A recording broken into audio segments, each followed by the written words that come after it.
it is with Karanodakshai Vishnu, which is Mahavishnu, and who starts the creation.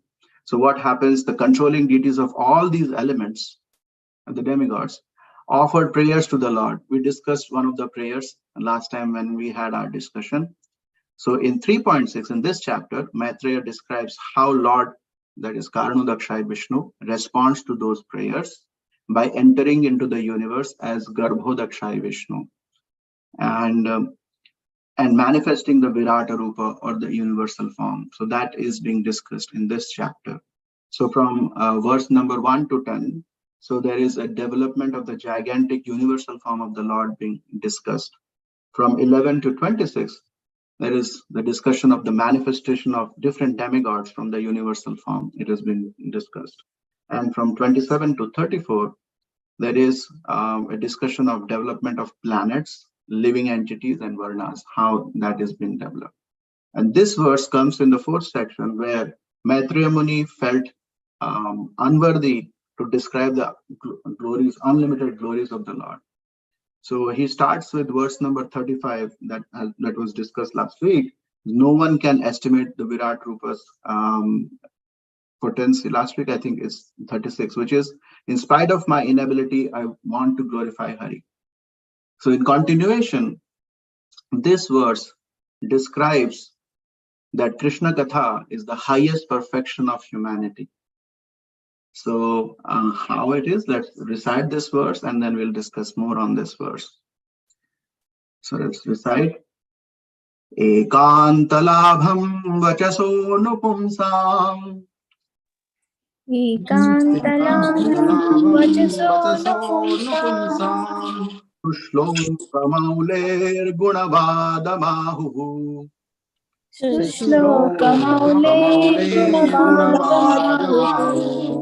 Esha vidvabhir upakritayam.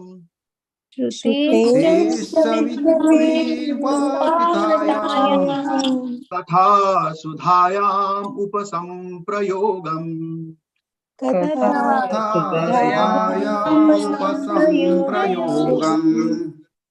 Another time. Ekantalabham vachaso nupumsam.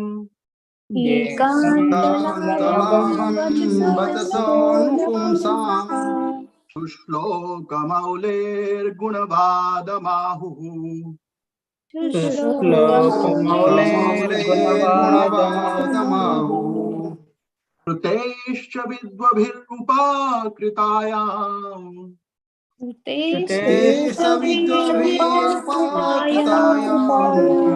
Katha sudhayam upasamprayogam.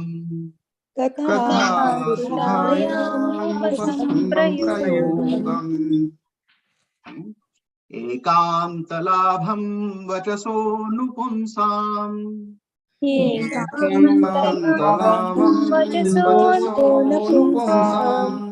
Shlokamaulair gunavadamahu.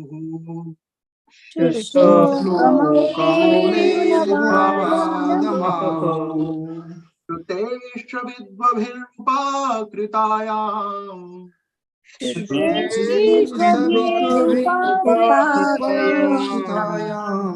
Sudhayam upasamprayogam.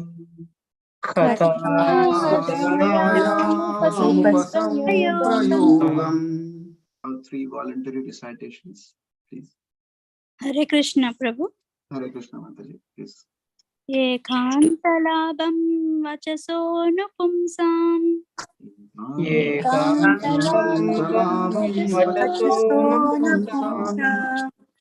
Shlokamaulair gunavadamahu.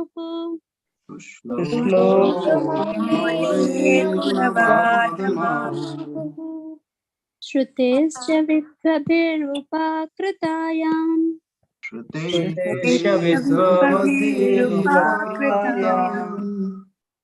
Katha sudhayam upasamprayogam.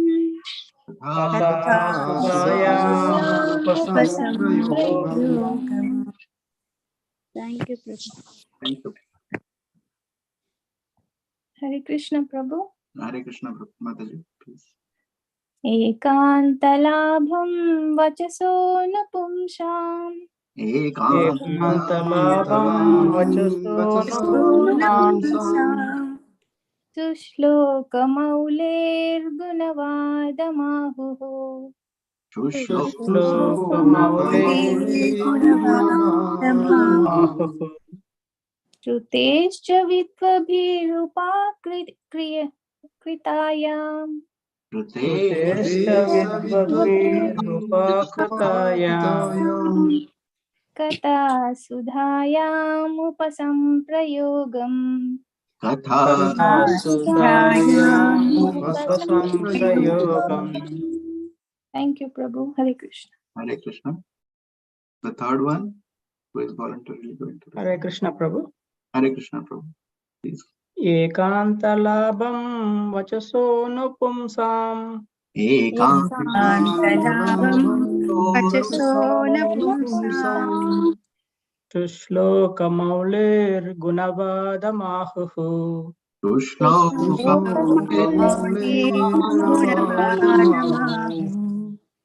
श्रुतेश्च विद्वद्भिरुपकृतायाम्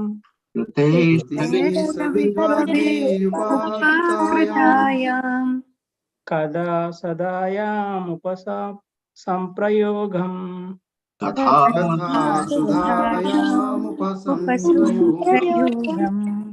Krishna. Thank you so much. Hare Krishna. So, because of this recitation, again, we are going to discuss about the recitation also here in this verse. So, thank you for all the recitation here. So, now let's see this verse. Ekantalabham vachaso nupunsam. Ekantalabham is ekanta, means one. There is no comparison of that. Vachaso nupunsam. For the humanity, for there is one greatest benediction or greatest benefit that is being described. What is that? Shushloka maule gunavadamahu. Shushloka or Uttama Shloka is the Supreme Lord. Like, for example, Supreme Lord is described by the different authorities or different Shastrajna Vidvajanas in very beautiful shlokas, his glorification. So Shushloka Maule, the activities and his things have been described. So then Gunavadamahu, and they have been glorified. Whose? Supreme Lords. Then Shrutesh Vidwadhi Rupakrutayam Katha Sudhayam Upasamprayogam. In this part of the verse, it says Shrutesh means of hearing. If the hearing, Upasamprayogam means closer. So if you are closely hearing what? These Katha Sudhayam means this Krishna Katha, which is coming out of the mouths or the writings of different authorities or acharyas who are coming down in disciplic succession. It has all the nectar, Katha Sudhayam. Sudhayam is the nectar here. So what happens is Upakritayam, so being the transcendental message, even by putting the ear near to those transcendental message, one gets purified. So let's read the translation here and we can understand it further. The highest perfectional gain of humanity is to engage in discussions of the activities and glories of the pious actor. Such activities are so nicely arranged in writing by the greatly learned sages that the actual purpose of the ear is served just by being near them. Hare Krishna. Again, here the importance of ear or hearing has come, right? So just putting the ear near to those discussions where Harikatha is going on, where the pious, it says pious actor. Who is the pious actor here? The Supreme Lord. And how he is described? He is described in terms of beautiful writings or beautiful shlokas, glorifying his activities, glorifying his all the leelas. So that is the highest perfectional gain, because if one has his ear close to these activities, it purifies from within. That is being discussed. So hearing process is again given more emphasis.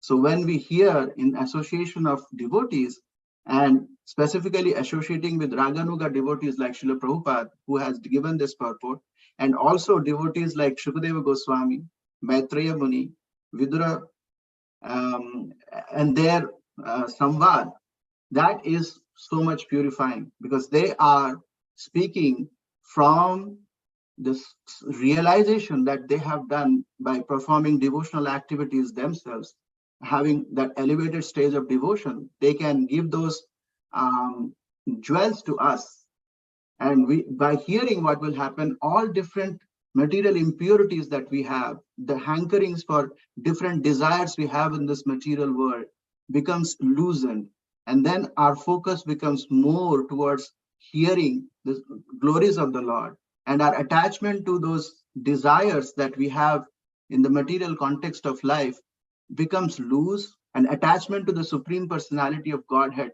becomes high. Because say, just by arrange in writing, why it is say arrange in writing? Because in the previous yugas it was easy, like when the shloka is being told, people could hear it, people could remember it, people could understand the message.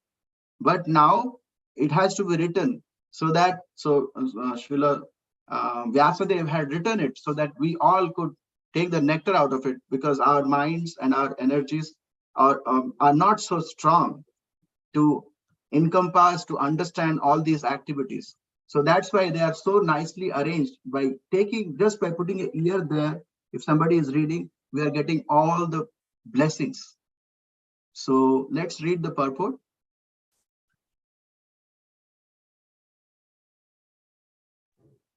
The impersonalists are very much afraid of hearing the activities of the Lord because they think that the happiness derived from the transcendental situation of Brahman is the ultimate goal of life.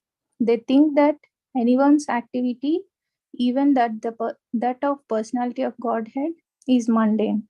But the idea of happiness indicated in this verse is different because it relates to the activities of the Supreme Personality who has transcendental qualities. The word gunavadam is significant because the qualities of the Lord and his activities and pastimes are the subject matter for the discussions of devotees. A rishi like Maitreya is certainly not interested in discussing anything pertaining to mundane qualities, yet he says that the highest perfectional stage of transcendental realization is to discuss the Lord's activities. Srila Jiva Goswami therefore concludes that topics regarding the transcendental activities of the Lord are far beyond the transcendental realization of Kaivalya happiness. These transcendental activities of the Lord are so arranged in writing by the great sages that simply by hearing of those narrations, one becomes perfectly self-realized, and the proper use of the ear and the tongue is also achieved. Srimad Bhagavatam is one of such great literatures, and the highest perfectional state of life is attained simply by hearing and reciting its contents. Thank you, Prabhu. Hare Krishna. Hare Krishna. Thank you so much, Mataji. So this is the last line I was mentioning when you all recited. Srimad Bhagavatam is one of such great literatures, and the highest perfectional state of life is attained simply by hearing and reciting its contents. So you all are reciting so enthusiastically. So let's go back to Srila Prabhupada's purport. So Srila Prabhupada starts the purport with the concept of impersonalist, because they are much afraid of hearing of the Lord, because they think that activities of Lord are similar to activities anything happen. Because in the concept of Maya or Mayavad, it is there is a cessation of material activities. One has to go beyond those material activities according to that concept to get into the other platform. So, but Krishna says in Bhagavad Gita that normally we have to perform our activities. In the third chapter, he says we cannot be without our activities. We have to perform our activities, but we don't have to think about the results of the activities, because that is being provided by the providence or by the supreme will of the Lord.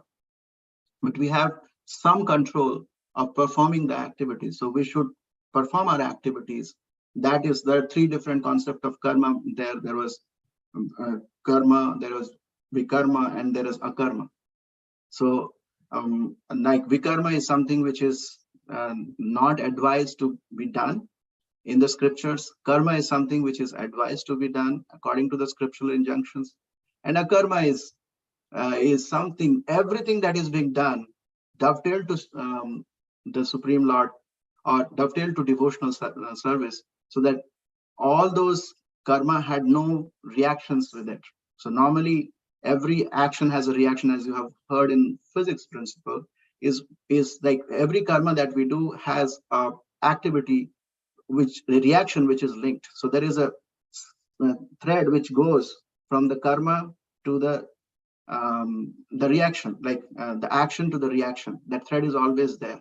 But once we are devoted to the Supreme Lord, or we do activities that is pleasing to the Supreme Lord, that connection is with the Supreme Lord. When that connection is there, so that bandhan, that rope which is tying us, is broken, or it's not there. Even though it's there, it is connected to the Supreme Lord. So that is much better than connected to the reaction, right?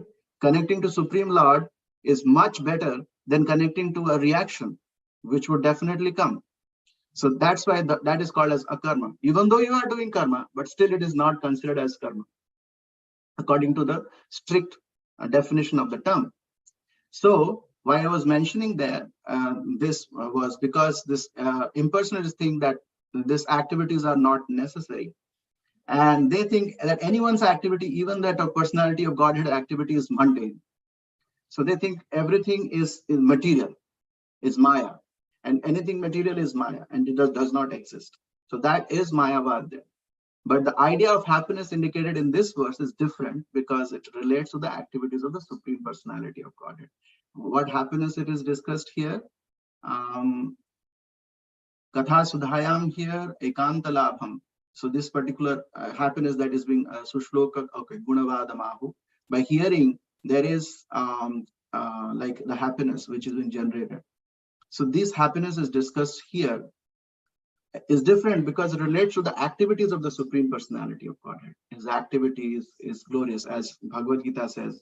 Janma karma, Krishna says in Bhagavad Gita, Janma karma cha me divyam, evam yoveti tattvata, tattvadeham punarjanma, naiti, mameti, so Arjuna. So his activities are transcendental, and when he knows, he can attain to the abode of Krishna.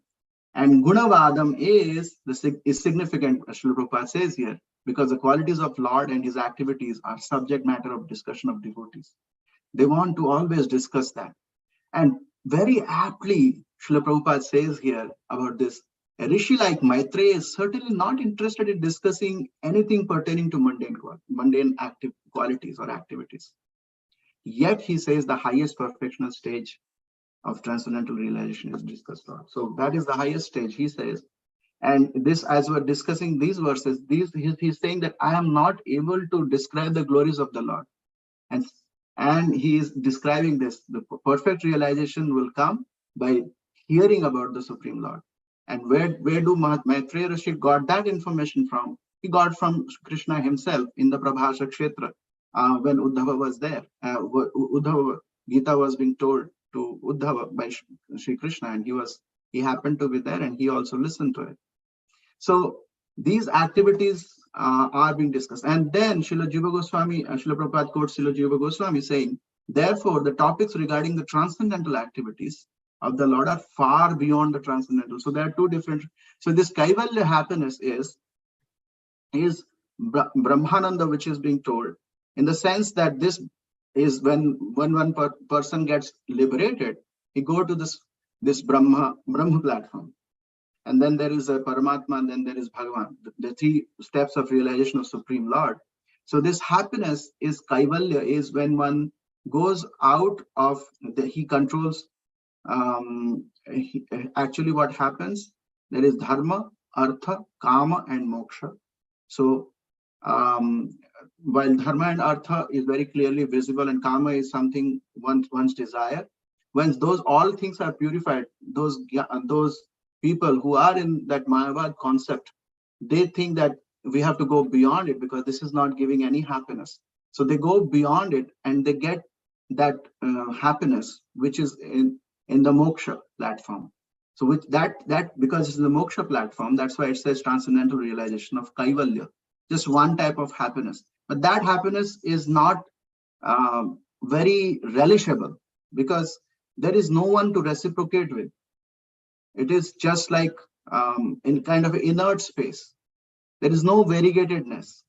So, but a bhakta has a reciprocation to the Supreme Lord and his devotees. So that reciprocation between the Supreme Lord and the bhakta is there. That's why that happiness is much more relished by the bhakta. So even in a verse in Srimad Bhagavatam says that even though going into that kaivalya happiness, they try to patanti adha. So they come back again because they don't like that be remaining there and coming back and again do devotional activity and get the personal association of the Lord, and then they go back. So why to go to a step where you have to come back again, thinking that that pleasure, this is really pleasurable, but that is nothing compared to the what the devotees have with interaction, with reciprocation with the Supreme Lord. How they reciprocate? By hearing about the transcendental activities of the Lord. And by hearing it, their ear holes get purified. It goes into the heart, and the knots gets dissolved. It gets purified. And then they could interact with the Supreme Lord, and that interaction happens. So then here it says, these transcendental activities of Lord are so arranged. So now Srila Prabhupada describes the writings of the great sages like Vedavyas, who have compiled the Vedas as well as Mahabharata as well as Srimad Bhagavatam. So you can see here, hearing those narrations, one becomes perfectly self-realized. The proper use of the ear and tongue, both are used, ear and tongue. So ear, how it is, because somebody who hears it, but somebody can hear if the other person talks about it. So there is a dialogue which happens, hearing and talking and or speaking. So both the things, when they happen simultaneously, that is the function. The real function of the mouth is always thinking about and talking about the Supreme Lord. And real function of the ear is always hearing about and thinking about the Supreme Lord. So that is the real function of the ear, that Srila Prabhupada says. And he ends in a very beautiful note. The Srimad Bhagavatam is one of the great literatures, and highest perfectional state of life is attained. Highest perfectional state of life. See, this term is so amazing term. Highest perfectional stage of life. How it can attain? Simply by hearing and reciting its contents. So we may think that, oh, we are doing it, and how we can practically understand that. Sometimes because of our way we think and we see the world around, there are some understanding based upon material perceptions. But this is beyond material perception. This is beyond anumana or pramana. It's beyond that, and that is coming from the spiritual like world. That's why it is transcendental. So it can be understood only when we practice it in the association of devotees, especially from devotees of very higher, like in Raganuga platform. Then we can get so much mercy out of it. So what is it in for us? That we have to read this literature, hear it, and discuss it in the assembly of devotees, and associate with the devotees who have spiritual realization and disciplic succession. And that is the success of our life. And going to the perfectional stage of life, we can attain, or we can endeavor to go to the perfectional stage of life. So I'll pause my discussion here, and we'll take more discussion points, realizations, questions.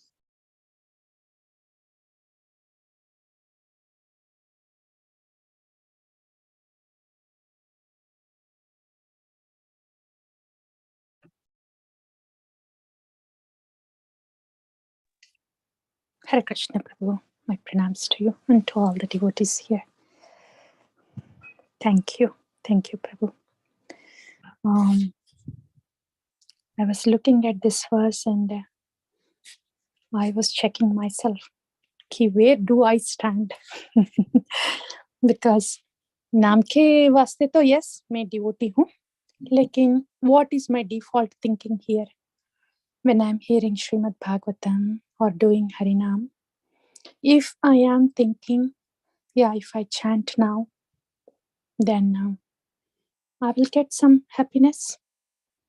If I hear Srimad Bhagavatam now, the Bhagavad Sapta people, when they do Bhagavad Sapta team, so they can have some benefit, something good will happen in their home. So expecting something good to happen in their home, some success or some good thing for their family, whatever. So with that intention in mind, they do Bhagavad Sapta. It's the same content. It's the same Maitreya Muni. It's the same Bhagavan Krishna. Everybody is the same. But their intention is to get something, some good, some benefit out of that Bhagavad Sapta for them. And if they are doing the Harinam also, Hare Krishna Kirtan, not any other Kirtan, but Hare Krishna Kirtan only. With that intention, yes, if there is a Harinam Kirtan at home, then something good will happen to us. We'll get some profit, benefit, etc. So if I am thinking in that platform, then I'm more of a Sakama, right? Yeah, expecting something for my happiness. And if I am doing this Kirtan and hearing Srimad Bhagavatam, so I can get rid of my problems. So I can just be peaceful, get rid of my problems. Then my thinking is more of impulseless because I want to get rid of the problem. I'm using Bhagavad Katha, same Maitreya Muni, same Vidura, same wonderful slokas and Harinam to get rid of my problems, to wash the dirt I have. That is impulseless thinking. Okay. I don't have to stop doing what I'm doing. The Harinam will go on, the Bhagavad Katha will go on, but I have to realize, as Srila Prabhupada is saying here, if I don't learn how to hear Bhagavad Katha from the pure devotees, if I don't learn how to do the Harinam from pure devotees, I am stuck at the Sakama level and the impersonal thinking level, though I'm practicing devotion. So that's why it is so important for me to hear from these Shuddha Bhaktas when they're teaching, this is how you chant, this is the intention you have, and this is how you chant.